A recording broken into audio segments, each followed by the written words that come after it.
ప్రభుత్వాన్ని పడగొట్టే పోటీ వాళ్ళు పెట్టిండ్రు అనుకో, దాన్ని నిలబెట్టే ప్రయత్నం కూడా మేము చేస్తాం కదా. కాపాడే ప్రయత్నం కొంతమంది చేస్తారు, ఎదుర్కొనే ప్రయత్నం మేము చేస్తాం. దీన్ని నిలబెట్టి వాళ్ళకు గుణపాఠం చెప్పేవాళ్ళు వాళ్ళు ఉంటారు. సో వాళ్ళు కోరుకుంటే నేను ముందు నుంచి ఎప్పుడు కూడా నేను మీకు చెప్తాను, ఏ దానికైనా నేను సిద్ధం. కాకపోతే మొదట వాళ్ళు కోరుకోవాలి ఏందనేది. నేను ప్రజలు ఇచ్చిన తీర్పును గౌరవించి చిత్తశుద్ధితోని పరిపాలనను ముందుకు తీసుకెళ్తున్నా. నన్ను నా పని చేయనిస్తే ప్రతిపక్షాలుగా మీ పని మీరు చేసుకోవచ్చు. నాకేదో కాళ్ళలో కట్టబెట్టాలి, ఈ ప్రభుత్వాన్ని పడగొట్టాలనుకుంటే 10 ఏళ్ళు ప్రతిపక్షంలో మిమ్మల్ని దించుతామని చెప్పినాం, దించి చూపించినాం.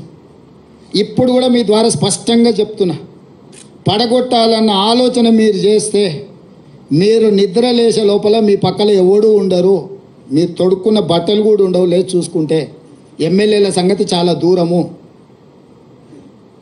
అట్లా ఒకవేళ వాళ్ళు కోరుకుంటే నాకు ఏమీ అభ్యంతరం లేదు. మీరు తారీఖు చెప్పండి, పడగొట్టేది ఏందో చెప్పండి, దాని పరిణామాలు ఏందో నేను చెప్తా.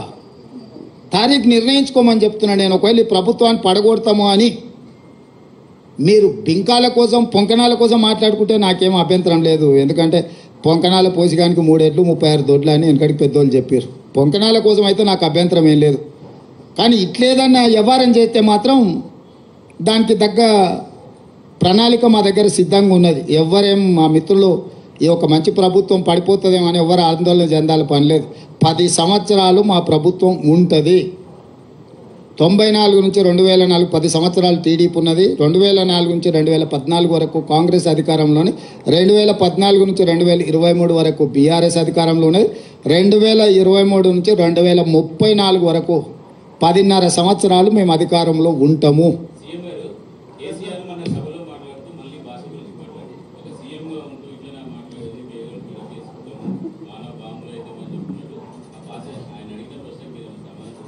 ఇప్పటికైనా ఆయన జ్ఞానోదయం అయింది. గతంలో ఆయన ఏం మాట్లాడినా ఒకసారి సోషల్ మీడియాలో పెడుతున్నారు, చూసుకోమని. ముఖ్యమంత్రిగా శాసనసభలో ఆనాటి పిసిసి అధ్యక్షుడు ఉత్తమ్ కుమార్ రెడ్డి గారిని ఏం మాట్లాడిండు, బయట ఏం మాట్లాడిండు, సభలలో ఏం మాట్లాడిండు ముఖ్యమంత్రిగా ఒక్కసారి చూడమన్నారు. అంతెందుకు నల్గొండలో సభలో ముఖ్యమంత్రిని పట్టుకొని ఎన్ని మాటలు అన్నాడు మీరు తీయండి. రాష్ట్ర మంత్రిగా, కేంద్ర మంత్రిగా, ముఖ్యమంత్రిగా 40 సంవత్సరాలు సుదీర్ఘమైన అనుభవం ఉన్న చంద్రశేఖరరావు నల్గొండ జిల్లాలో బహిరంగ సభలో ముఖ్యమంత్రిని పట్టుకొని ఎన్ని మాటలు మాట్లాడినా మీకు ఒక్కసారి చూడండి. ఆయన అహంకారము ఇంకా కూడా అనగలేదు.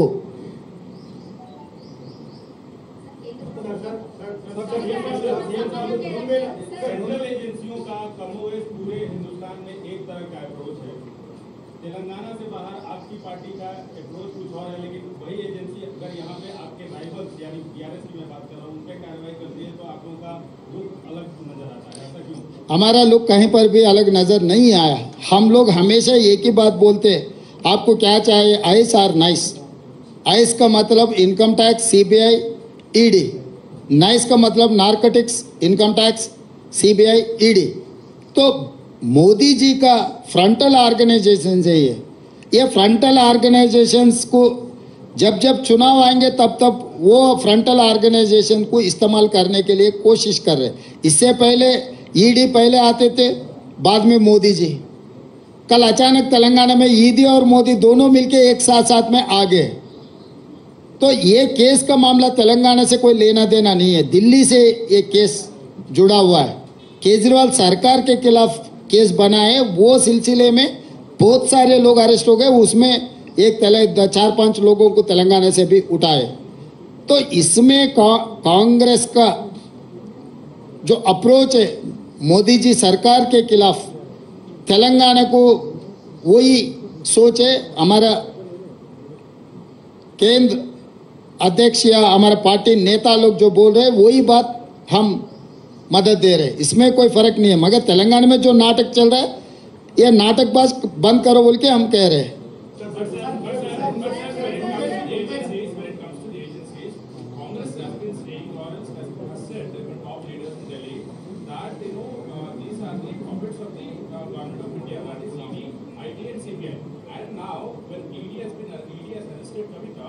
Congress is changing its skills. Why the Congress is changing its skills? That was the question. Even I'm asking the same question.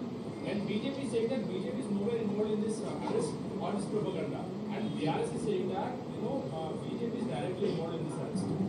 See, I don't change my stand. Still, I'm supporting my party stand. Here, in tunes of Modi only they are playing. Just one day before the notification, they have arrested Kavita for political benefit for BRS and BJP. They are acting like their frontal organization. So still my statement is same. I don't change my stand. This arrest also part of the politics. Influenced by Narendra Modi ji.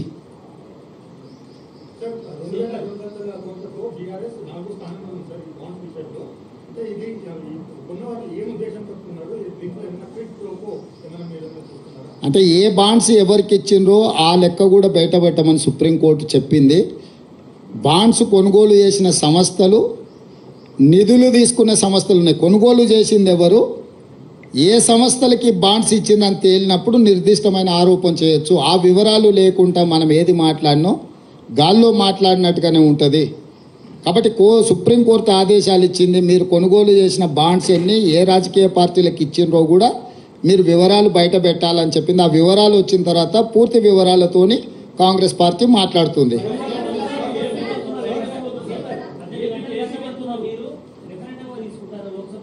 ఏంది? Yes, డెఫినెట్గా నేనే ప్రకటించిన రాబోయే parliament ఎన్నికలు మేము రెఫరెండంగా భావిస్తున్నాం. మా పనితనాన్ని 100 రోజుల పరిపాలన దృష్టిలో పెట్టుకొని ప్రజల్ని ఓటేయమని మేము విజ్ఞప్తి చేస్తున్నాము. ప్రజలకు మేము స్పష్టంగా చెప్పినాము, మేము నిర్దిష్టమైన హామీలు ఇచ్చినాము, వాటిని తప్పకుండా అమలు చేస్తాము. మా పరిపాలనను కొలబద్దగా పెట్టుకొని మీరు ఓటేయండి అని చెప్తున్నాం. 10 ఏళ్ల మోడీ పరిపాలన, 10 ఏళ్ల కేసీఆర్ పరిపాలన, 100 రోజుల మా పరిపాలన మీ కళ్ళ ముందు ఉంది.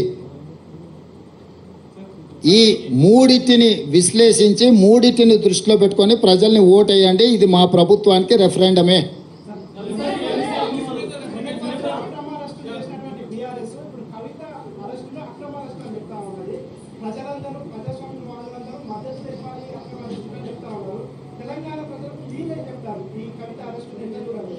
నేను అనేది ఏంటంటే ఇది ఎన్నికల స్టంట్. చంద్రశేఖర్ రావే ఇంతవరకు ఖండించలేదు, ఇంతవరకు తను దీని పట్ల విధానం ప్రకటించలేదు. ఈ అరెస్ట్ పట్ల చంద్రశేఖరరావుకే ఈ విషయంలో విధానం లేదు, ప్రకటన లేదు. ప్రతిపక్షాలుగా మేము చెప్పేది ఒకటే, అవినీతి పరులు ఎవరున్నా శిక్షించాల్సిందే. కానీ ఆ ముసుగులో మీ రాజకీయ ప్రయోజనాల కోసం ఒకరోజు ఎన్నికల నోటిఫికేషన్ వచ్చే ముందు మొత్తం పెద్ద డ్రామాకు తెరలేపి ఒక పెద్ద డ్రామా కంపెనీని నడుపుతున్నట్టుగా అనిపిస్తుంది.